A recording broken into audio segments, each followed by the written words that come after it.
ओम गणेशाय नमः। जय श्री हरि। जय माता लक्ष्मी।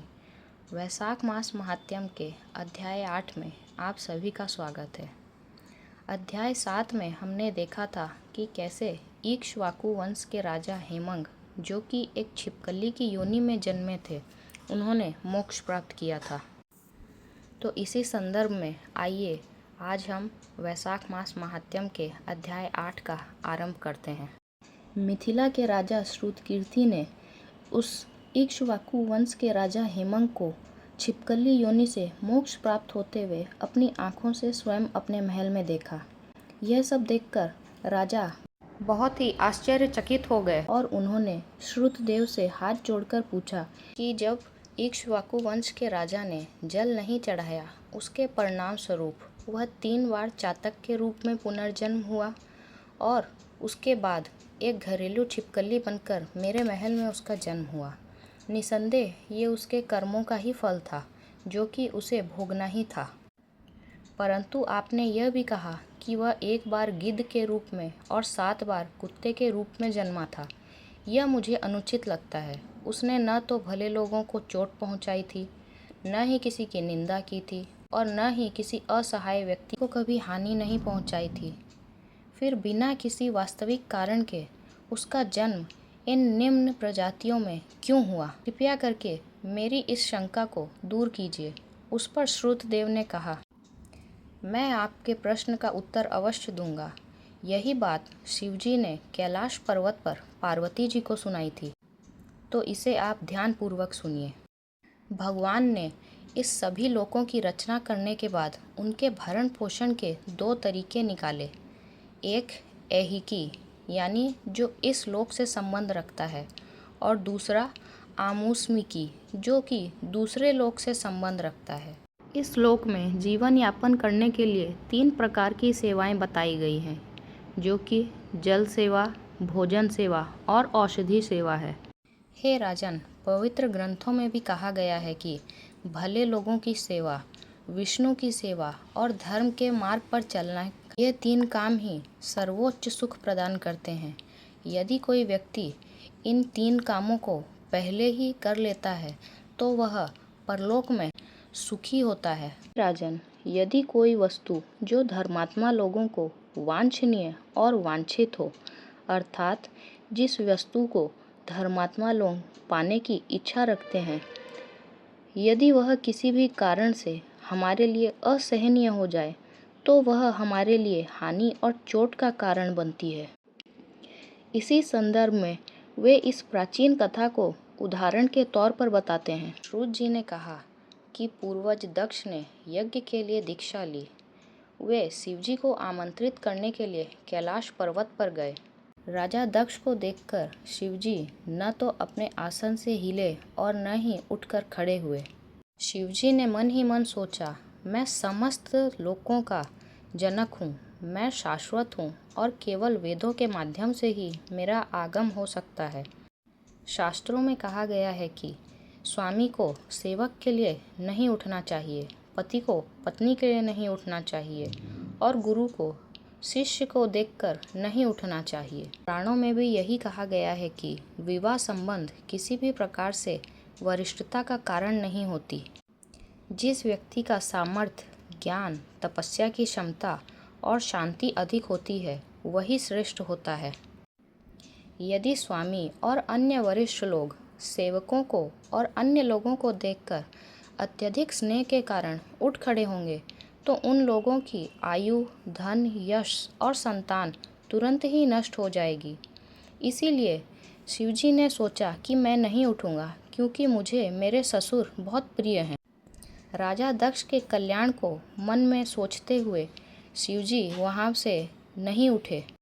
जब शिवजी अपने आसन से नहीं उठे, तब प्रजापति दक्ष क्रोधित हो गए और उन्होंने शिवजी की घोर निंदा करनी चालू कर दी। दक्ष ने कहा कि तुम्हें कितना घमंड है, तुम तो एक अनपढ़ निर्धन व्यक्ति हो। एक बूढ़ा बैल है तुम्हारे पास, जिसकी की खाल मात्र रह गई है, वह तुम्हारी संपत्ति है। इसलिए ही तुम खोपड़ी की हड्डियों को पहने हुए घूमते रहते हो। उन्होंने कहा कि तुम किस प्रकार संसार में पूजनीय हो सकते हो, जबकि तुम तो स्वयं ही घमंडी हो। इस संसार में ज्ञानी लोगों की बहुत ही कमी हो गई है। तुम्हारे पास पहनने के लिए कपड़े नहीं हैं। तुम शमशान भूमि में निवास करते हो और आभूषण के रूप में सर्पों की माला को धारण करते हो। तुम्हारे घनिष्ठ मित्र भूत, प्रेत और दुष्ट आत्माएं हैं। तुम्हारे वंश का कुछ अता पता ही नहीं है। मैं तो नारद की बातों में आकर अपनी पुत्री सती का ब्याह तुमसे कर बैठा। इस प्रकार वह शिवजी की बुराई और अवज्ञा करके वहाँ से चले गए और उन्होंने शिवजी को यज्ञ के लिए आमंत्रित भी नहीं किया। ब्रह्मा और विष्णु को छोड़कर सभी देव राजा दक्ष के यज्ञ में पहुँचे थे। सिद्ध, चारण, गंधर्व, यक्ष, राक्षस और किन्नर सभी वहाँ गए थे। राजा दक्ष ने ऋषियों के साथ मिलकर पूरे विधि विधान के साथ यज्ञ किया। उस समय माता सती अपने स्त्री स्वभाव के कारण प्रलोभित हो गई और वे उत्सव देखने और वहां एकत्रित हुए अपने संगी संबंधियों से मिलने के लिए उत्सुक हो गई। उन्होंने शिवजी को अपने साथ यज्ञ में चलने के लिए कहा, परंतु शिवजी ने कहा कि तुम्हारे पिता मुझे आमंत्रित नहीं करके गए हैं और उन्होंने मेरी घोर अवहेलना की है, इसलिए मैं उस यज्ञ में नहीं जाऊंगा। परंतु माता सती नहीं मानी और वे अपने पिता के घर यज्ञ देखने के लिए पहुंच गई। जब सती अपने पिता के घर पहुंची तब उनका किसी प्रकार से आदर सत्कार नहीं हुआ और वहां उपस्थित सभी लोग बिना आशीर्वाद दिए मौन खड़े रहे। वहां पहुंचकर देवी सती को बहुत आघात महसूस हुआ। उन्होंने अपने पिता से कहा कि आपने सभी वेदों के ज्ञाताओं को, देवी देवताओं को इस यज्ञ में आमंत्रित किया, परंतु मेरे ही पति को आमंत्रित नहीं किया। मेरे पति स्वयं शिव हैं, जो कि इस संसार के रचयिता हैं। वे संसार के पालनहार हैं।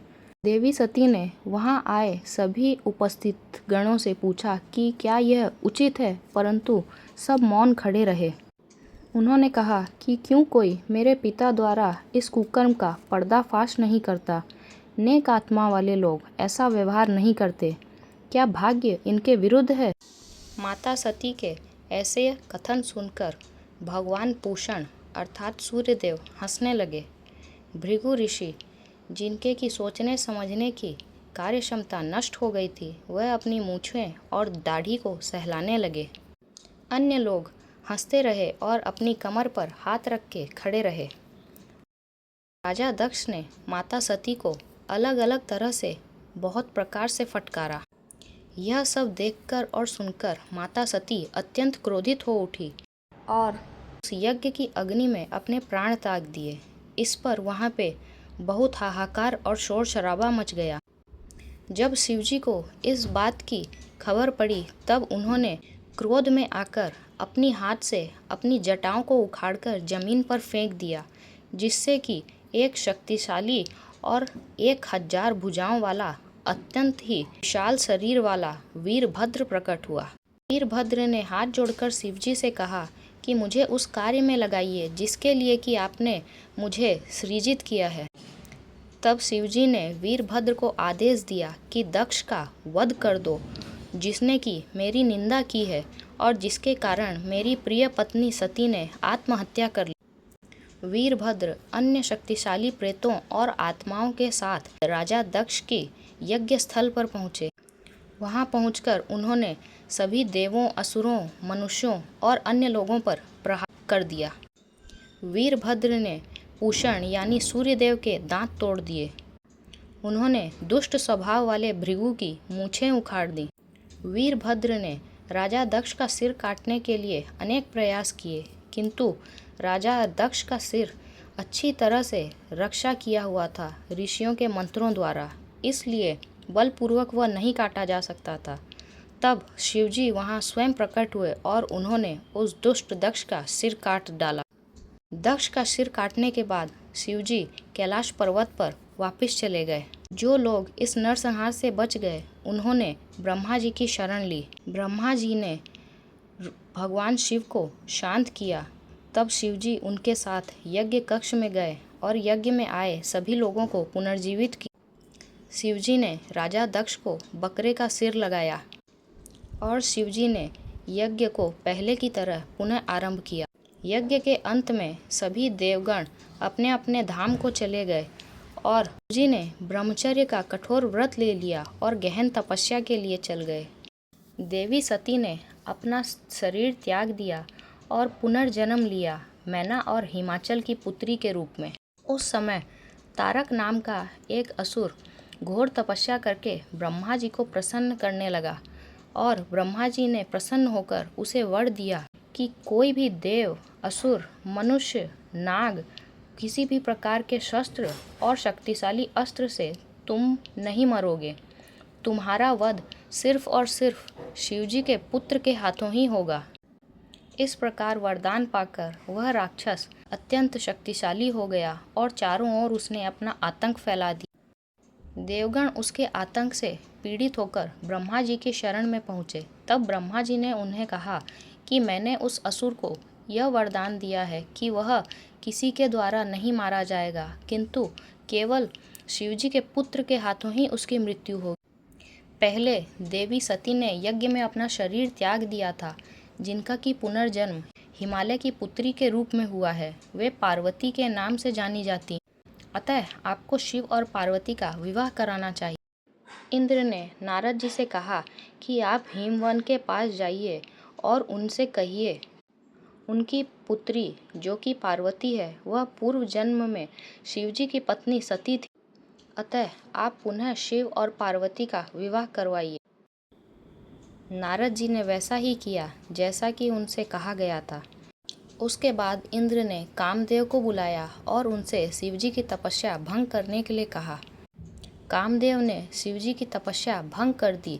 इस पर शिवजी क्रोधित हो गए और अपनी तीसरी आंख को खोलकर कामदेव को भस्म कर दिया। इंद्र जो कि शिवजी को प्रसन्न करने के साथ साथ उनके हित में कुछ करने की इच्छा रखते थे, उन्हें दुर्भाग्यपूर्ण परिणाम प्राप्त हुआ। जो व्यक्ति किसी को अत्यंत अप्रसन्न करता है उसे बुरे परिणाम की ही अपेक्षा करनी चाहिए। अतः मंद बुद्धि इक्ष्वाकु का वंशज जो सदा संत व्यक्तियों के प्रति आस्था रखता था, उसने भले लोगों की सेवा का वह अनुष्ठान नहीं किया जो उसके स्वयं के कल्याण के लिए लाभकारी होता। इसी के कारण उसे घोर कष्ट सहना पड़ा और वे विभिन्न प्रकार के वर्गों में जन्मे। अतः हमें अच्छे लोगों की सेवा करनी चाहिए जिससे सभी उद्देश्य पूरे होते हैं। इस कथा से हमें यही शिक्षा मिलती है कि सज्जनों की सेवा अत्यंत आवश्यक है। अहंकार करने से वो हमारे विनाश का कारण बनता है और भगवान का अपमान करना भारी पड़ता है। तो इसी के साथ हमारा अध्याय 8 समाप्त होता है। वीडियो अगर अच्छी लगी हो तो इसे लाइक और शेयर करें और चैनल को सब्सक्राइब करें। धन्यवाद। राधे राधे।